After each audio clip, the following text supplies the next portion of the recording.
I'm back.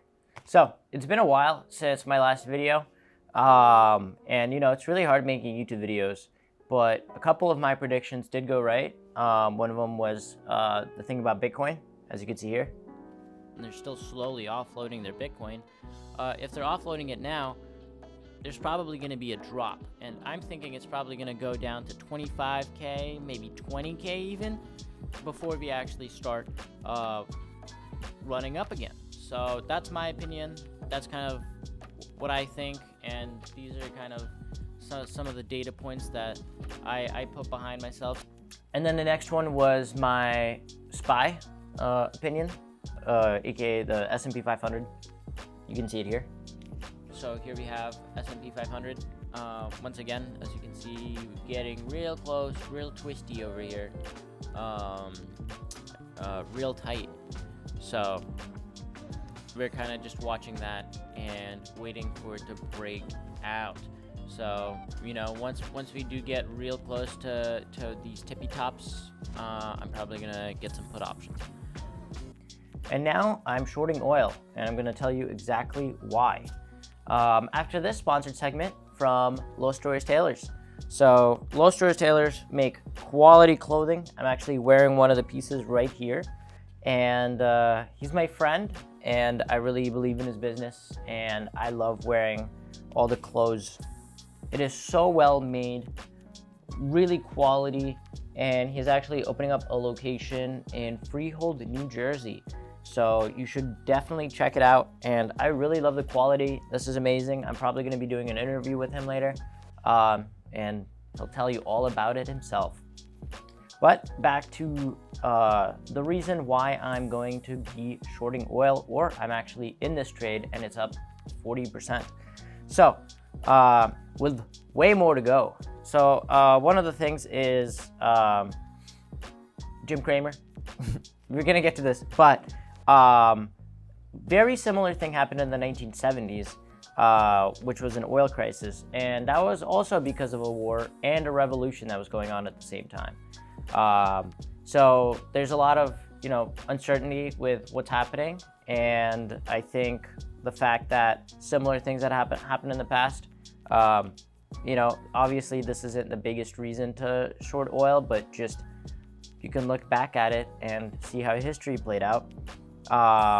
But one of the reasons is the prices are unsustainable, and I think they're pricing themselves out of the market, and it's really pushing more people to get EVs. Obviously, it's more expensive to just get a brand new car, but I think people are now going to be realizing about it. But I'm timing more for a fast crash, right? So if you look at Jim Cramer, he's saying buy oil, which you just got to do the opposite, right? You got to do the opposite of what this man says. And another thing, if you look at some technical analysis, I don't know which part I'm going to insert this clip into, but you can see pretty much that it was getting squeezed. Not like a short squeeze, but just in an ascending triangle thing. But that's just, I don't want to make this video too difficult. Just literally telling you what my thought process is and what's happening. And now, how am I doing this trade? Let's take a look. So Nick, tell us, how do you short oil? Well, what I'm doing is NRGD. It's a inverse leveraged ETF, as you can see in the name, right there in the top. And the way it works is for every 1% that oil goes down, this goes up 3. Literally just triple leveraged. And I started the position actually June 14th, and then I added more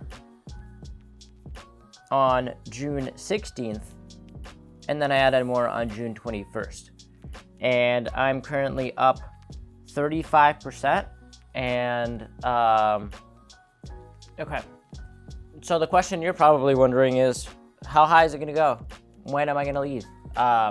we're gonna jump into the computer for that part because it's easier to show on the graphs than on a phone. Let's take a look at that. So how high can it go? Let's take a look. So one of the things, I'm just going to tell you about all these different indicators that I have on here, just so you can kind of not lose your mind over why I have a million different things on the screen. This, I'll tell you about that in a minute. This is Williams Order indicator. It's just comparing the current closing price in relation to the highs and lows of the past days. And then below it is I have RSI, and what I did with the Williams R is I actually inverted it, as you can see here. And that kind of gives you a good idea on when to sell more than buy. Like, as you can see here, since they're almost touching, that means you got to sell, right? Same thing here. You see how they're almost touching? You could sell. And then the bigger indicator you're putting it on, the bigger time you're putting on, the more intense it gets. So you can see here, you got to sell. You see here, you got to sell at the peak. So, and then that's basically what this thing does. It basically combines them two, and it just puts little dots. That way it's easy to tell when you're supposed to do things. So this was just really simple to put together.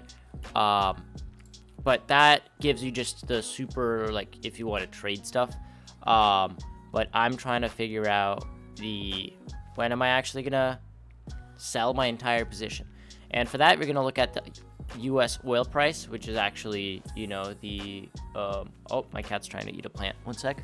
Okay, and to tell that, we're gonna look at the actual US prices, US oil prices, and I drew a couple of supports here, for where there's a lot of support on the price, and I'm looking at 78.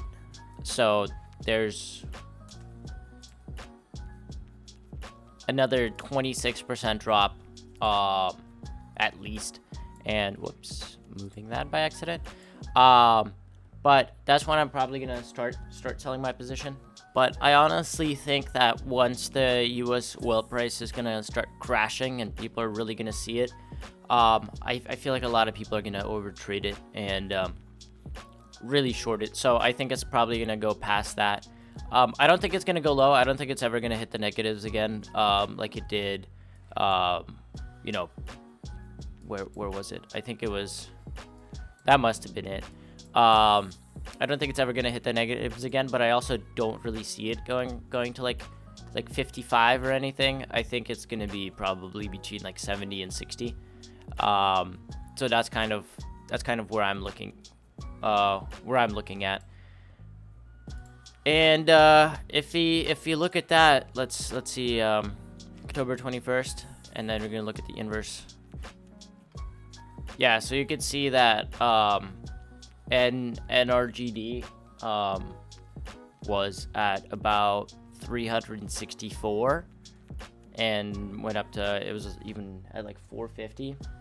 But once again, this is it's leveraged, so there's time decay on it. So don't expect these type of numbers, but just kind of give you a range, just to kind of give you a range to think about. So there's still another like up to 300% upside on my trade.